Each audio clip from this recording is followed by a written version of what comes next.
The big spaceship landed softly on the strange planet. Its metal doors opened with a hiss. Out stepped Alan West, the only human among 20 alien students. He carried one bag over his shoulder and looked up at the huge glass building in front of him. This was the Galactic School of Medicine, the best place to learn about aliens and their bodies in the whole universe. Alan felt his heart beat faster. He was the first human ever to study here. Back home in Kansas, he had been just a regular guy who liked to look at the stars.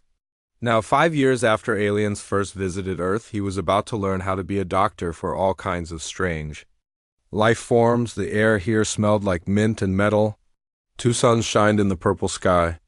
Alan took a deep breath and walked toward the school entrance. Other students moved around him. Some had 6 legs, others floated instead of walked. One looked like a big blue tree with eyes. None of them looked like humans. "Welcome, Earth student," said a voice. Alan turned to see a tall, thin alien with skin that glowed soft green. The alien had 4 arms and wore a white coat with strange symbols on it. "I am Professor Zeal. I will be your main teacher." "Thank you," Alan said. "I'm very happy to be here." Professor Zeal's face changed shape in what might have been a smile. "Many students are excited to meet the human. Your kind is new to space travel. We have much to learn from each other." The professor led Alan into the building. Inside, the halls were wide and the ceiling was very high. Aliens of all shapes and sizes moved around them. Some looked at Alan with their many eyes. Others moved away quickly as if scared. "Humans have a strange reputation," Professor Zeal said quietly. "Some aliens think you are dangerous. Others think you are very weak. We will see the truth during your time here." They came to a large round room with tables and strange machines. 3 aliens stood near one table, talking in low voices. They stopped when they saw Alan. "These will be your lab partners," Professor Zeal said. "This is Glox." The professor pointed to a round alien covered in blue fur with 6 eyes that blinked at different times. "This is Vreen." A tall, thin alien with skin like silver metal nodded at Alan. "And this is Torque." The 3rd alien was short and wide with rough orange skin and hands that had 7 fingers each. "Hello," Alan said with a smile. "I'm Alan from Earth. I look forward to working with you all." The aliens looked at each other. Vreen spoke first. "We have studied humans in our books. You are mostly water. You break easily. You have only 2 eyes and 2 hands. How do you manage?" Alan laughed. "We do okay. We may not be as tough as some aliens, but we're good at solving problems." Torque made a bubbling sound. "The human thinks it is funny to be weak? Strange." Professor Zeal raised 2 of his 4 hands. "That is enough questions for now. Tomorrow we begin our first class. Today Alan will settle into his room." The professor took Alan to a small room with a bed, a desk, and a window looking out at the purple sky. "Rest well, human. Tomorrow will be challenging." When the professor left, Alan sat on his bed and looked out the window. Far away, past the school grounds, he could see a city with tall, strange buildings. Alien ships flew between them. It was nothing like Earth. Alan opened his bag and took out a small picture of his family back home. His mom, dad, and little sister smiled at him from the image. He missed them already. But he was here to learn, to be the first human to really understand alien bodies and how to help them when they were sick or hurt. The next morning, Alan got up early. He put on his blue student uniform and went to the classroom. Professor Zeal stood at the front of the room. The walls were covered in pictures of strange alien bodies. 20 students sat at desks that were all different shapes and sizes, made to fit their very different bodies. "Today," Professor Zeal said, "we learn about emergency care. What do you do when someone is hurt badly? Each species has different needs." The professor showed pictures on a big screen. "A Zorkian needs cold water if injured," the picture showed. "A fish-like alien, a Belen, needs darkness and quiet. This alien looked like a big orange ball. A Vex needs to be turned upside down. This one had 12 legs and 3 heads." "What does a human need?" asked Glox, looking at Alan with all 6 eyes. Professor Zeal turned to Alan. Would you like to explain, Earth student? Alan stood up. All the alien students looked at him. Some seemed curious. Others seemed worried, as if he might do something scary. Humans are pretty simple, Alan said. If we're hurt, we need to stop any bleeding first. Then we need clean water, medicine to stop infection, and sometimes stitches to close wounds. We heal slowly compared to some of you. You cannot grow back lost parts? Asked Torque, sounding surprised. No, Alan said. If we lose a finger or arm, it's gone forever. The aliens whispered to each other. One made a sound like a sad whistle. This is why today's lesson is important, Professor Zeal said. Each species has strengths and weaknesses. As doctors, you must know them all. After class, the students went to the lab room. Each team of 4 had their own table with tools and machines. Alan stood with his partners, Glocks, Vreen, and Torque. They still seemed nervous around him. Today we practice emergency response, Professor Zeal told the class. Each team will work with fake wounds on test dummies. You must figure out the right treatment for each species. The professor put a different dummy on each table. Alan's team got one that looked like a tall, thin alien made of something like clear jelly. This is a Gillen, Professor Zeal said. It has a cut on its middle section. What do you do? Glocks moved forward. Gleans need vibration to heal. Their bodies are mostly liquid held together by energy. He picked up a tool that hummed when turned on and held it near the dummy's cut. Alan watched carefully. He had never seen anything like this. On Earth, no one vibrated to heal a cut. But it made sense if your body was mostly liquid. Very good, Professor Zeal said. Next team. As they watched the other teams, Alan noticed the aliens were starting to stand closer to him. They weren't as afraid now. Vreen even asked him a question about Earth medicine. Do humans really cut each other open to fix internal problems? Vreen asked. Yes, Alan said. We call it surgery. It's very common. But it must hurt terribly, Torque said. We use medicine so the person doesn't feel pain during it, Alan explained. But yes, recovery can hurt. Fascinating, Glock said, all 6 eyes wide. Humans are stranger than I thought, Alan smiled. I think the same about all of you. At the end of the day, Alan went back to his room. He felt tired but happy. He had learned so much already. And maybe the alien students had learned something too, that humans weren't so scary or weak after all. Just different. Tomorrow would bring new lessons. Alan looked out at the alien world, with its purple sky and 2 suns now setting. He was very far from home, but he was where he wanted to be. Among the stars, learning how to help all the strange and wonderful life that filled the universe. News about Alan's calm reaction to his injuries spread quickly through the Galactic School of Medicine. Aliens from all years and classes wanted to meet the human who had stayed calm while bleeding. Some students even waited outside Alan's room in the morning just to see him. Alan found it strange. On Earth, staying calm during an emergency was normal. But here it made him special. He didn't know how to feel about that. One morning, 3 days after the accident, Professor Zeal asked Alan to come to his office. The room was filled with strange plants and bottles of colored liquids. The professor sat behind a desk made of something that looked like glass but felt soft. Alan, how is your arm? Professor Zeal asked. Alan rolled up his sleeve. The cut was completely gone. Not even a scar remained. Perfect. Your medicine is amazing, Professor Zeal nodded. Our healing technology is advanced. But that is not why I asked you here. The school board has a request. What kind of request? Alan asked. They want you to speak at tomorrow's assembly, to explain human responses to pain and injury. Many students and teachers are curious. Alan blinked in surprise. You want me to give a talk? To the whole school? Yes, humans are new to our galactic community. Your species is not well understood. This is a chance to teach others about humans. Alan thought about it. He wasn't good at public speaking. Back on Earth, he had always been quiet in class. But this seemed important. Okay, he said, I'll do it. The next day, Alan stood on a stage in the school's big meeting hall. Hundreds of aliens of all shapes, sizes, and colors sat in front of him. Some floated, some hung from the ceiling. Some sat in pools of liquid.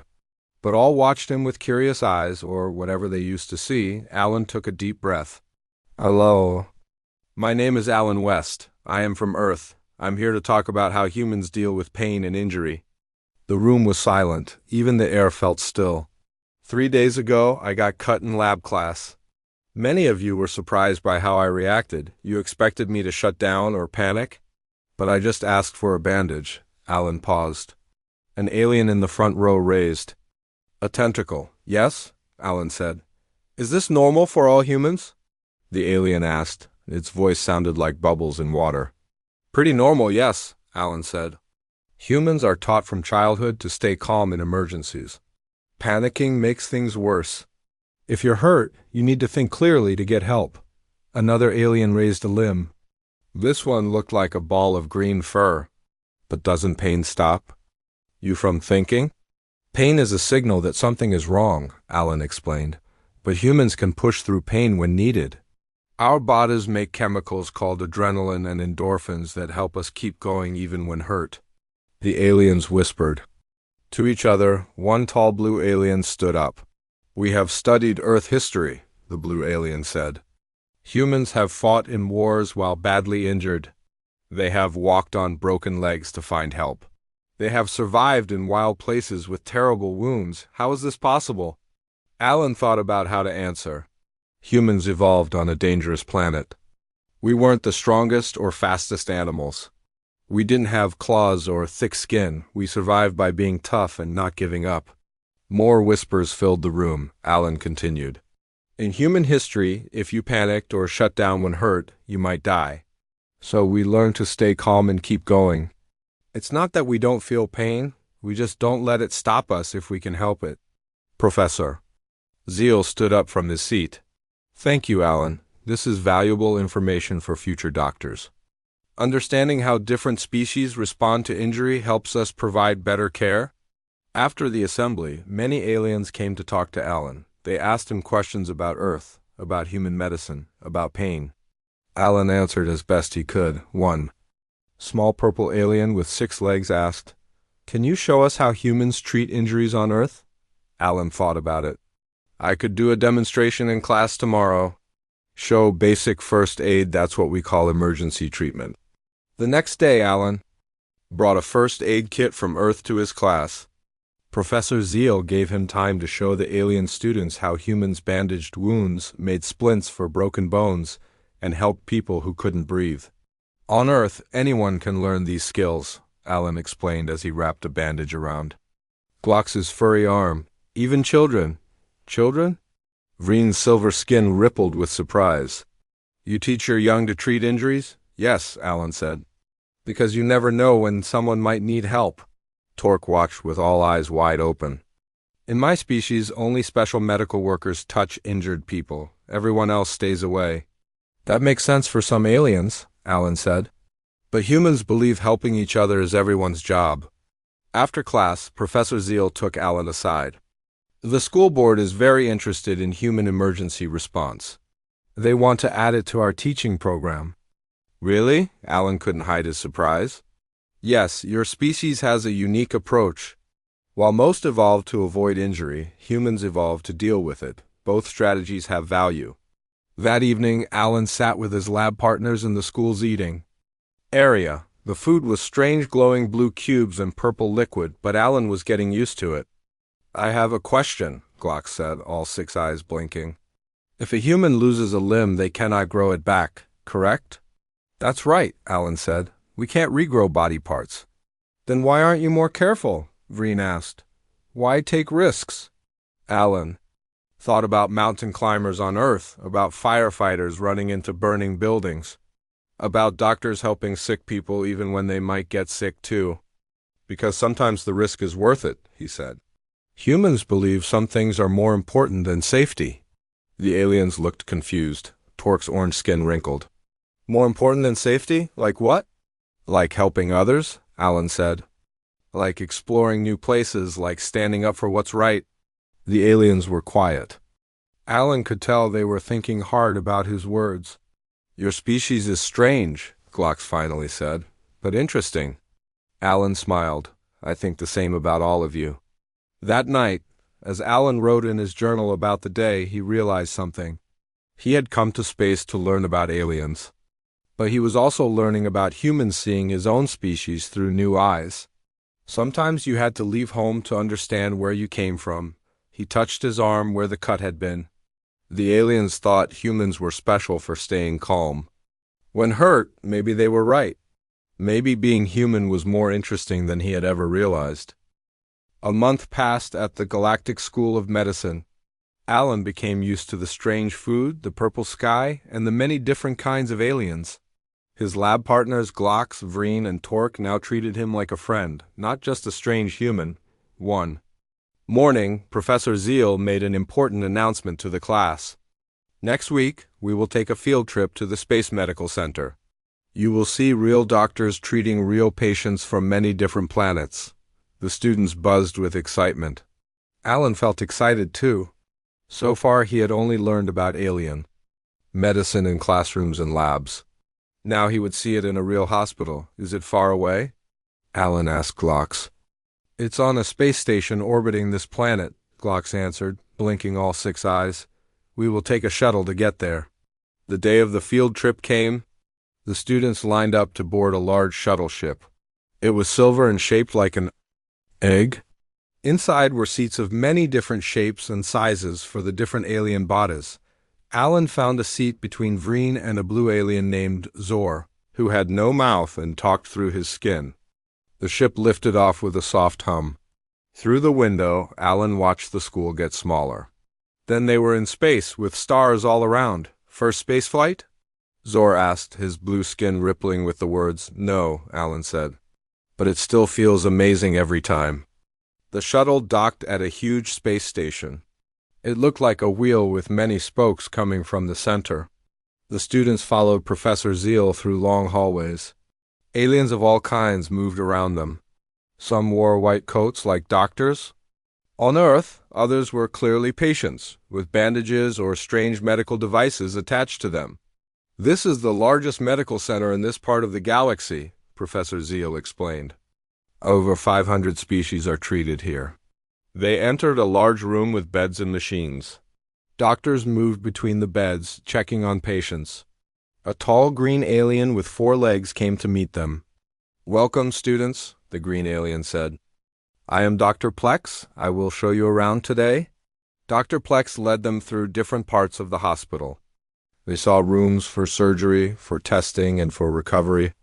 They saw amazing machines that could look inside bodies without cutting them open.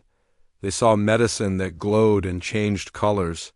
"Now," Dr. Plex said, "I will show you the emergency room. This is where patients come when they are badly hurt or very sick and need help right away."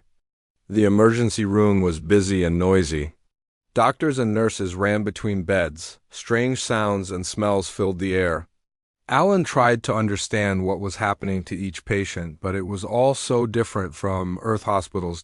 Suddenly, a loud alarm sounded. Red lights flashed on the walls. "What's happening?" Alan asked. Dr. Plex's skin turned a darker green. "Emergency incoming. All students, please stand against the wall and do not interfere." The students moved back. Doors at the end of the room slid open. Several aliens in bright orange uniforms rushed in, pushing a floating bed. On the bed was a small alien with pink skin and 6 thin arms. The alien wasn't moving. "Boolean mining accident," one of the orange uniformed aliens said quickly. "Crushed. Under falling rocks, multiple fractures and internal bleeding." Doctors rushed to help. They moved so fast their hands were almost a blur. They put tubes into the pink alien's body. They used machines that made soft beeping sounds. They gave shots of colorful medicine. Alan watched closely. He could see that the pink alien was badly hurt. One of its arms was bent at a strange angle. Blue blood leaked from cuts on its body. "Will it live?" Torque whispered. Dr. Plex turned to them. "The situation is very serious. Booleans are fragile. Their bodies shut down quickly when damaged." "Just lose." Then more alarms sounded. Another emergency team rushed in with another patient. This one looked almost like a jellyfish, transparent with long tentacles. It was changing colors rapidly, from blue to red to yellow. Atmospheric contamination, a doctor called out. The floater needs immediate decontamination. The emergency room became even busier. Doctors ran between the two new patients. More alarms sounded. Machines beeped loudly, then something else happened. One of the machines connected to the pink alien started to make a high, constant sound. The doctors looked worried. Cardiac arrest. One shouted, "The Bolian's heart has stopped." Alan felt his own heart beat faster. On Earth, he had learned about CPR, how to help someone whose heart had stopped. But would it work on an alien? Did Bolians even have hearts like humans? Before he could think more, there was a loud crash. One of the doctors had bumped into a table while rushing to help. Medical tools fell to the floor. A tray of medicine bottles tipped over. Glass broke. The doctors ignored the mess and kept working on the patients. But Alan could see a problem.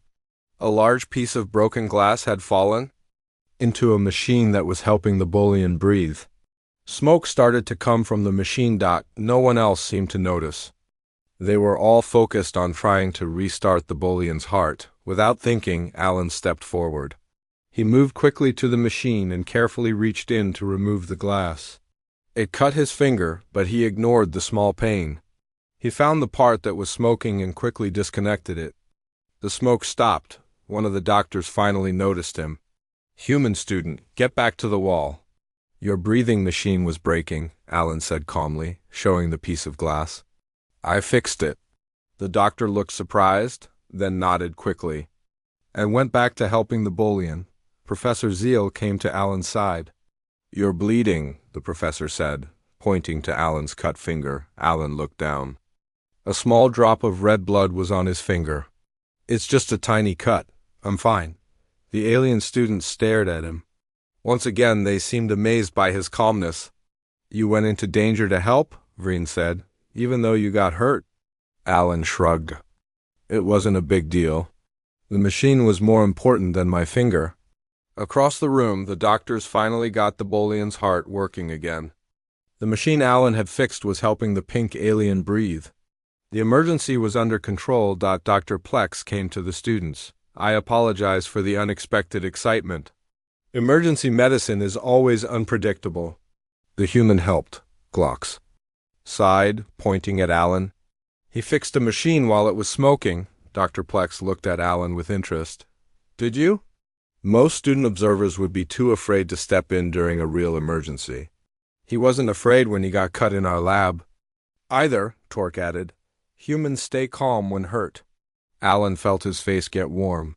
He didn't like being the center of attention. "I just did what needed doing," he said. "Anyone would." "Not anyone," Professor Zeal said quietly. "Your species has a gift, Alan, the gift of staying functional in a crisis. It's a rare and valuable trait in the galaxy."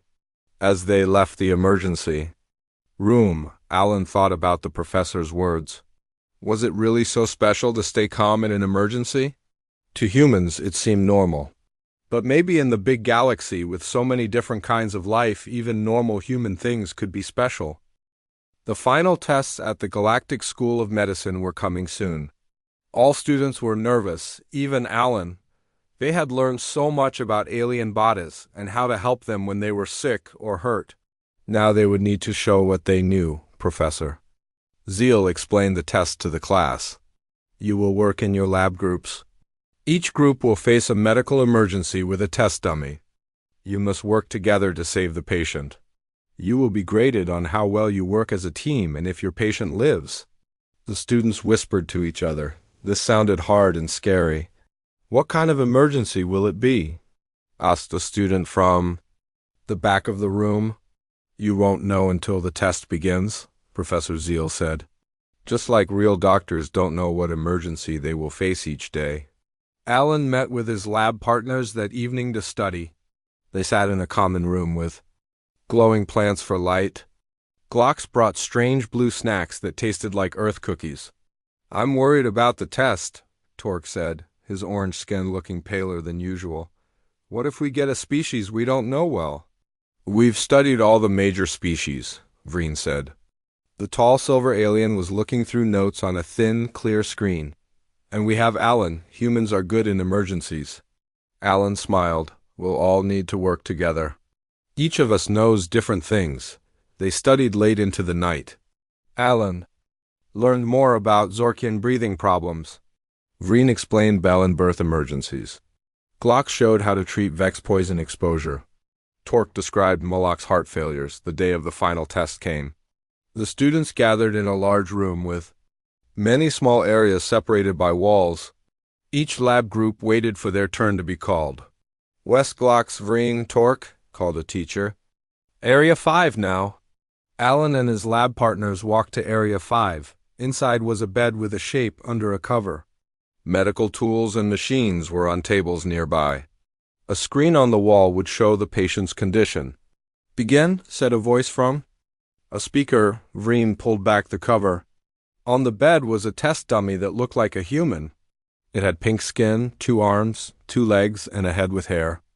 It looked very much like a real human, except its chest wasn't moving, it wasn't breathing. "It's a human patient," Glock said, all 6 eyes wide with surprise. Alan felt strange seeing a fake human after so many alien bodies. But he pushed the feeling aside. This was a test. They needed to act fast. "Check vital signs," Alan said. "I'll check breathing." Each student took a job. Vreen checked the screen that showed heart rate.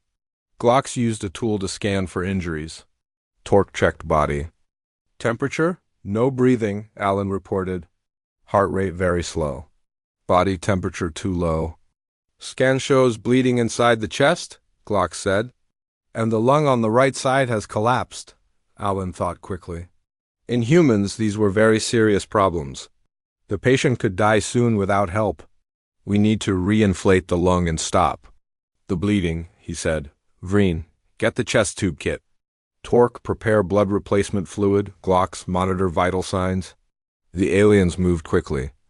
They had studied human medicine but had never practiced it on a human body before. They looked nervous. "Alan, you know human bodies best," Vreen said.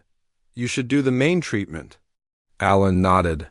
He had learned how to treat a collapsed lung in his Earth classes. But doing it here, with alien tools and his alien friends watching, felt different. He took a deep breath. "I'll need a small cut between the ribs, right here." He pointed to a spot on the dummy's chest.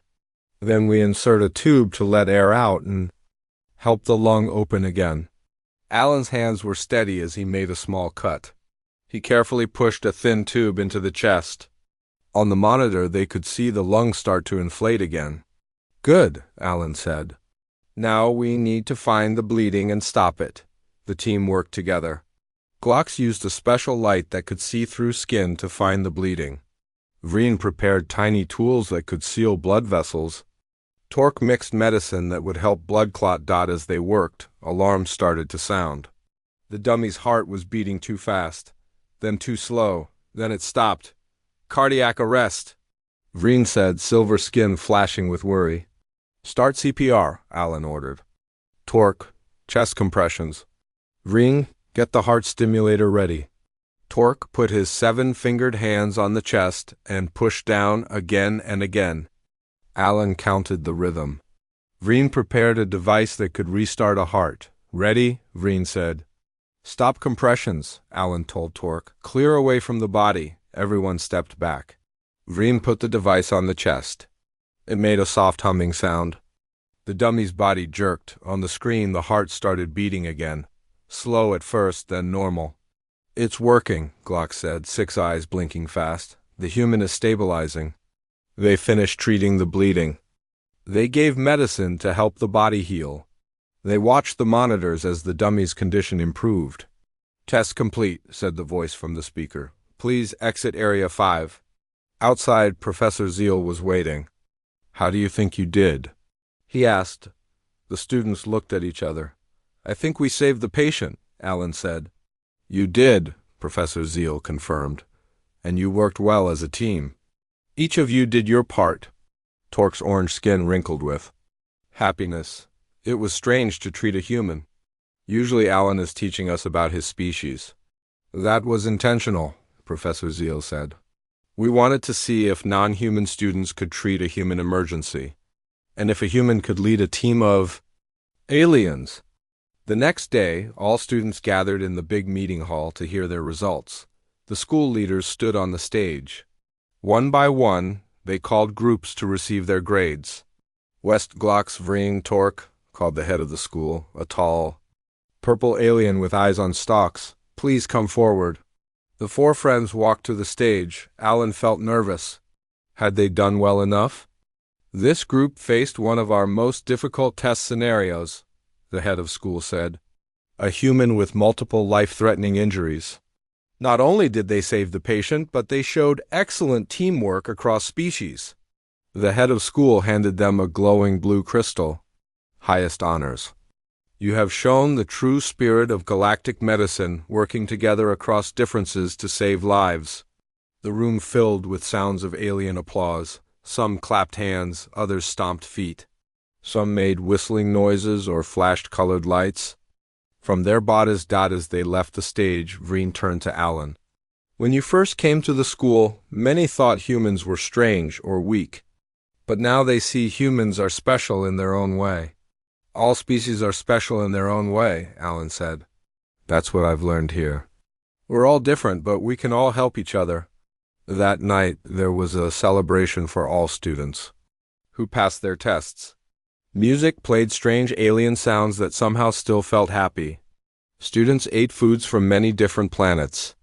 They talked about what they would do next, where they would go to work or study more. Alan stood by a window, looking out at the stars.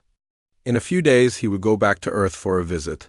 He would tell his family about all he had learned, about his alien friends, about how being human looked different when seen through alien eyes. Professor Zeal came to stand beside him. What? Are you thinking, human? Alan smiled. I came here to learn about aliens, but I ended up learning just as much about humans. The best education shows us ourselves in new ways, the professor said. Will you return after your Earth visit? Yes, Alan said without hesitation. There's still so much to learn. And maybe so much to teach, too. The professor's four arms made a gesture of agreement. The galaxy is better with humans in it. Your calmness, your ability to keep going when hurt or scared, these are gifts. Never forget that. Alan looked back at the room full of aliens. So many shapes, sizes, and colors. So many different ways to live and think. And somehow he had found his place among them, all because of a cut, a calm response, and a simple request. Just give me a bandage. Captain Olivia Daniels stood on the bridge of the Earthship Horizon, watching the stars through the large viewing window. After 20 years of searching, humans had finally found intelligent life among the stars. The aliens called themselves the Vrexians. They had skin that looked almost see-through and more eyes than humans. Their bodies were taller and thinner than any human, with long fingers that split into 3 parts at the tips. Captain, the Vrexians are ready to meet with.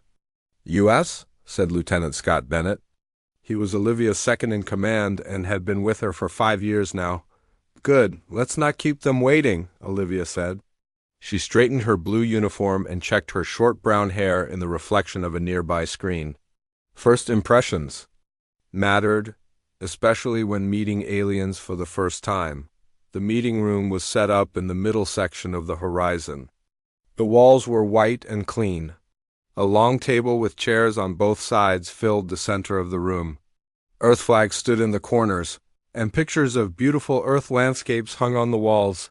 Olivia entered with her team, Scott Bennett, Communications Officer Kate Murphy, Science Officer Dr. Sam Lewis, and Security Chief Greg Parker. The Vrexians were already seated on the other side of the table. There were 5 of them, matching the number of humans. The one in the middle wore a robe with more designs and colors than the others. Olivia guessed this was their leader. Welcome aboard the Horizon, Olivia said with a smile. I am Captain Olivia Daniels of Earth. We are honored to meet you. The Vrexian in the middle spoke. Its voice sounded like music with strange notes. I am Ambassador Zrel of the Vrexian Collective. We too are pleased to make contact with your species. Kate Murphy touched her translator device and nodded at Olivia. The translation was working well. "We hope this meeting will be the start of friendship between our peoples," Olivia said. She sat down and her team followed her lead the next few. Ours went better than anyone had hoped. The Vraxians were interested in trade. They had metals that were rare on Earth, and they wanted Earth's art and music in return. They talked about sharing star maps and technology. "Your species has advanced quickly," Ambassador Zrel said. "We are impressed by how far you have come in such a short time." "Thank you," Olivia replied. "We are eager to learn from others in the galaxy." "Before we continue further," the ambassador said, "it is our custom to share histories with new species we meet.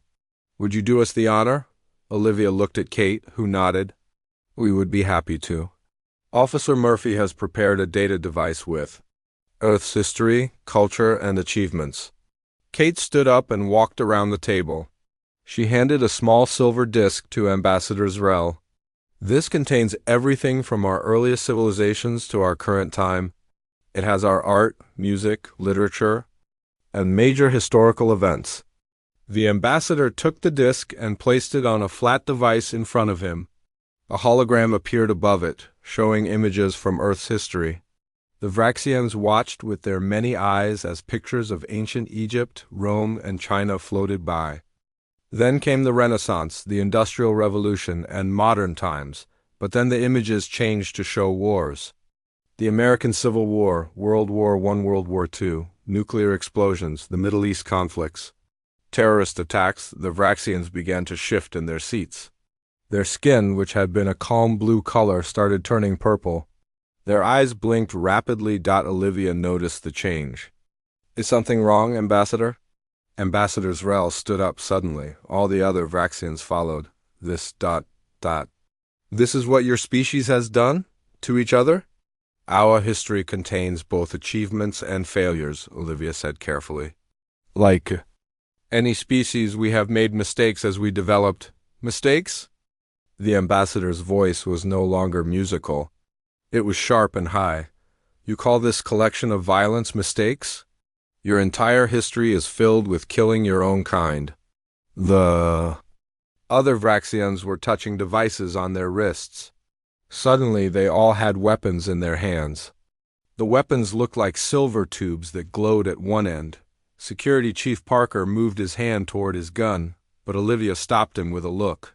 "Ambassador, please," she said, standing slowly with her hands open to show she meant no harm. "We come in peace. Yes, our past has violence, but we have learned from it. We want peaceful relations with all species." "Peace? Your kind does not know the meaning of peace." Ambassador Zrel threw the data disk to the floor. "No species we have ever met has such a violent history. You are not like other intelligent life. You are dangerous." "I think there's been a misunderstanding," Dr. Lewis said. "Many species must have had conflicts during their development." The ambassador made a sound like breaking glass. "No, most life forms evolve through cooperation. Violence against one's own species is rare in the galaxy, but your kind, you have built your civilization on the bodies of your dead." The Vraxians began backing toward the door, weapons still pointed at the humans. "Ambassador, please stay." "Let's talk about this," Olivia tried again. "There is nothing to discuss. The Galactic Council will hear of this. They will decide what to do with such a dangerous species." The ambassador's skin was now deep purple. "You have weapons that can destroy your entire planet. You have killed billions of your own kind throughout your history. And now you want to travel among the stars?" "No," the Vraxians left the room quickly. Alarms began to sound throughout the ship. "They're returning to their vessel," Scott reported, checking his handheld device. "They're powering up their engines."